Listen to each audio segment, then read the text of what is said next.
So good morning everyone. I hope you're doing well and I hope you're staying safe and the social distancing isn't driving you too mad. So this morning we're carrying on our Lenten series on giving things up. And today we're looking at giving up popularity. And what better day to do it than today, because today's in fact Palm Sunday, even though it doesn't feel like it, as we're, no parade, no groups together, no big parade, nothing. It's a very strange one, isn't it? It's certainly one that will live in memory.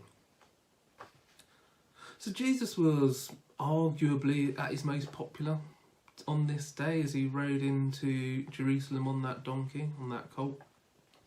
There were people shouting, celebrating, shouting, "Hosanna to the Son of David." There was a right hubbub across Jerusalem as he rode in, and it's often called the triumphant entry into Jerusalem. It was the start of the culmination of his 3 years of ministry. Now this is the start of Holy Week. This was what everything was aiming for. Now Matthew notes the scriptural importance of the donkey at this time. Now, as James alluded to on Wednesday, I don't know if you've watched Wednesday's communion, it's well worth a watch, it'll be on the Facebook page. But on Wednesday, James said that I love donkeys. He mentioned that, and I do love a donkey. And I'd love to have a little donkey sanctuary up here at the top of the village. I think they're wonderful creatures. So when we think of the donkey today, we think of them as beasts of burdens, lowly work creatures out in the fields. But in these days, they were also symbols of peace. Now, if a king went out on a horse, this meant war. However, if a king went out on a donkey, it meant peace. So if Pontius Pilate came riding into Jerusalem, it would have been on a horse. And there's a prophecy on this in Zechariah 9:9, and Jesus is fulfilling this prophecy. It says, "Rejoice greatly, daughter Zion, shout, daughter Jerusalem. See, your king comes to you, righteous and victorious, lowly and riding on a donkey, on a colt, the foal of a donkey." So the clues are all there throughout the Old Testament. There are these prophecies and Jesus was fulfilling them. And it seems that the crowd enthusiastically pick up on these signs.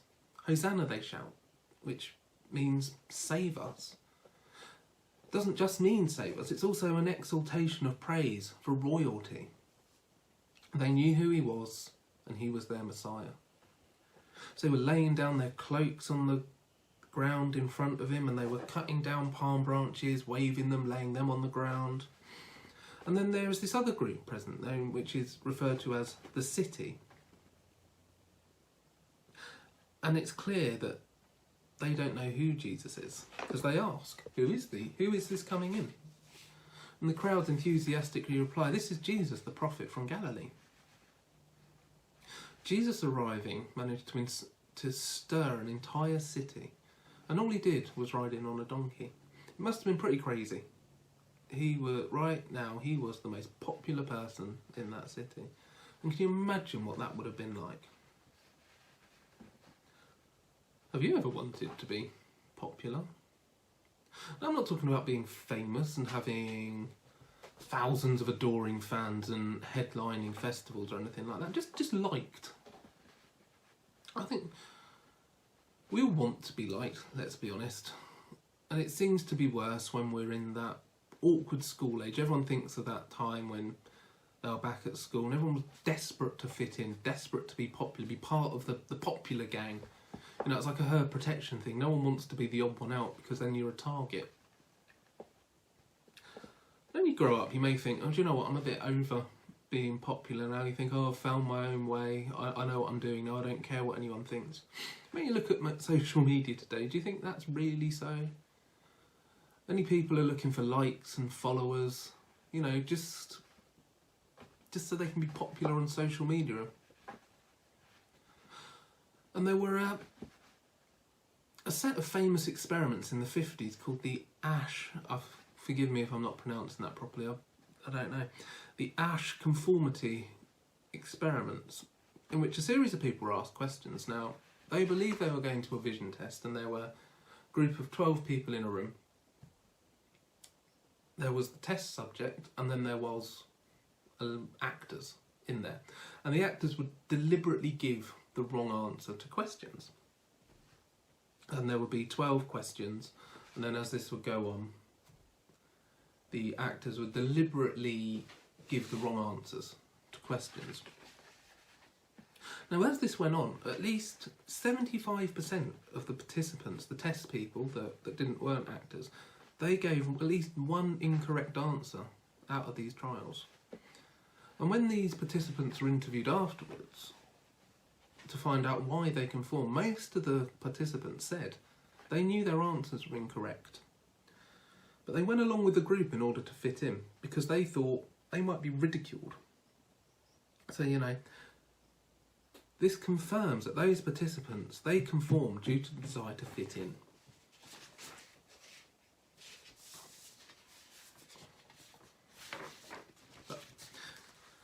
And this is where our human insecurities can lead us into danger if we keep craving popularity. If we can end up desperate to win the approval of our fellow man rather than the approval of God.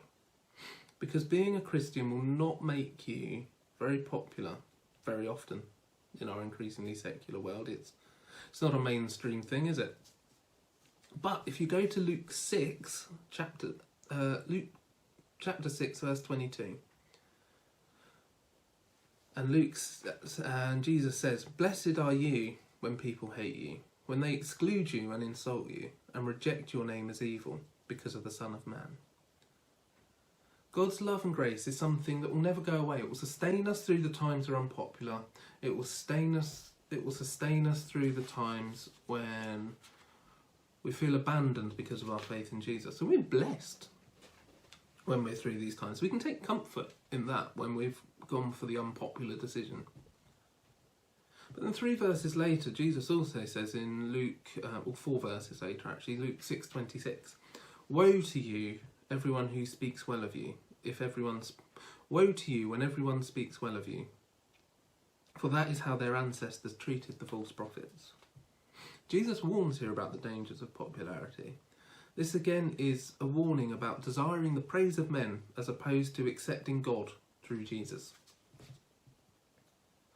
So if we crave popularity and being liked on this earth, this leaves us open to being consumed by this earth. We might end up rich, powerful, popular, but it can put us at odds with God's plan for us. We must think, what's more important, our fleeting earthly power or our eternal salvation? We mustn't give in to our insecurities. And we also got to remember that popularity is fleeting, it's not forever. When Jesus was popular with the crowds on Sunday. However, by the following Friday, he was being brutally crucified by a different crowd. Jesus knows how fleeting popularity is. And we know that popularity is not forever. The famous phrase, everyone has their 15 minutes of fame. I think it's Andy Warhol. I might have to retake this if that's wrong. 1 minute you're the flavour of the month, next minute you're on the scrap heap. You've been, it's often a characteristic. You look at tabloid papers, they'll build someone up and then they can knock them down again just as quickly. And if we're not careful, this is a trap we can fall into. If we crave it and chase the favour of man, it can almost become like a drug. It can become addictive. This can lead us into doing things we know are wrong. But because we don't want to be ridiculed, we'll go along with it, just as was shown by Ash back in the 1950s. But if we're forewarned, and we know that we're never going to be popular forever, if this isn't a goal in life, then it doesn't matter if we're popular or not. Because Jesus says back in Luke 23, we are blessed when we're hated because of the Son of Man. So, there are times when you may be really popular as a Christian, and there are times when you certainly won't be. And when you're at either end of that spectrum, it doesn't matter, and it didn't matter to Jesus on Palm Sunday. So how did Jesus handle his popularity? Jesus knew what the future held as he rode in on the back of that donkey. He knew those who waved their palm branches wanted something that he was not willing to give. if anyone can think back to last year's Palm Sunday sermon, it was about expectations and what the people expected from Jesus as he rode in, and how ultimately disappointed they were when he didn't give them what they wanted, which was to overthrow the Roman Empire and build Jerusalem there physically that day. That was not his plan. But he could have chosen popularity, fame and loyalty. He could have ridden into the city shouting of his plans to overthrow the Romans, start a revolt, because again, that's what people expected. Their triumphant and victorious king comes riding in to announce a new reign and plans to just set things right there and then in the physical world. But this moment of popularity and fame, Jesus knew was fleeting, and he knew this led to a cross. He still rode on though, determined to share his message with those who would listen, knowing that ultimately it wouldn't be a popular message. Now when we look at how Jesus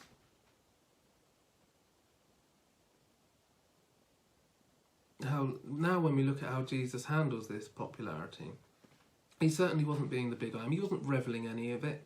He wasn't bowing to the crowd, even though he had every right to revel in it. He was God.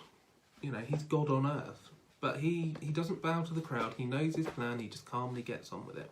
He humbly rides in on that donkey. And he meekly rides in on that donkey. And Jesus is often referred to as meek throughout his life. As James said on Monday, this term has been watered down over the years to mean limp and wimpy. Wouldn't say boo to a goose. However, in the Bible, the word we translate as meek is the same one they used to describe war horses. So the Greek word is, and you have to bear with me, my Greek pronunciation is praus, which loosely translated as power under control. This word was used to describe a horse that was trained to obey instantly and absolutely, no matter how brutal the battle. These war horses were powerful, yet they were under control. And while they may have been gentle to their riders, they were fierce in battle. They would paw at the ground in anticipation when they heard the enemy bashing swords and lances against the shields. This type of horse seemed to devour the ground with fierceness. This horse couldn't stand still when it was called into battle. And as Christians, we often think that meek means not rocking the boat. But this belief can lead us to be people pleasers, to bow to the will of crowd. We get worried what other people think about things. It causes us to portray a distorted picture of Jesus, as well as this, very meek, wimpy, loving man that went around and didn't want to upset anyone. But that is so far from the truth. And shortly after he arrived into town, he turns over the tables in the temple. This is not the actions of someone who did not want to rock the boat. Jesus is certainly no people pleaser. We can be meek, but it certainly doesn't mean that we have to be weak. So in conclusion, like so many things that come with following Jesus, there will be times when we are directly put at odds with this world. We'll not be popular with the world if we follow Jesus. But if we follow Jesus' meek example of focused, moving towards God, dedicated to God, we can live a full and purposeful life. And we can also look forward to eternal salvation in the next life. If we remember that we serve God and not man, we can build God's kingdom here. Amen. Right, so over to you, James. Wow, thank you for that great message, Dom. Okay. We know it's not live, but I know it was a great message, so thank you for that. And my future self is glad to listen to it. And I really do pray that we'll all be blessed by that word. There's an awful lot for us to explore when we look at those things in our humanity which drive us to seek things which are not of God, our insecurities, our pride, and all sorts of things. And let us at this time especially, particularly as we come to Holy Week, focus on what it means to follow God and his word, and not the norms and mores of this world. And you know what? There's going to be times when following God, the world's going to love it. and there's going to be times when it doesn't. And that's okay. We just needn't seek it. And if all the time everyone in the world says we're doing a great job, then we maybe need to stop and think, because we know that those sets of values are not the same. And as we seek God, therefore, we know that sometimes that will put us at odds with the world, and aspects of our life will be different to those of the world. And one of the things I did in my dissertation was about decentering and how it bothers us when the world doesn't see us how we want it to see us. Well, the news is it never does. It just doesn't, and that's all right. We need to be sure in who we are in God, and then we work to please Him, and to serve one another, but not for man's empty praise, as it says in Be Thou My Vision. So, thank you for that word, Dom, and thank you for your prayers, Kathy, as well. It's lovely to have more people contributing. We want to do more of that in time to come. Let's worship God a bit more. Amen. Oh, now Chris says I'm supposed to just stop and say, let's worship God a bit more.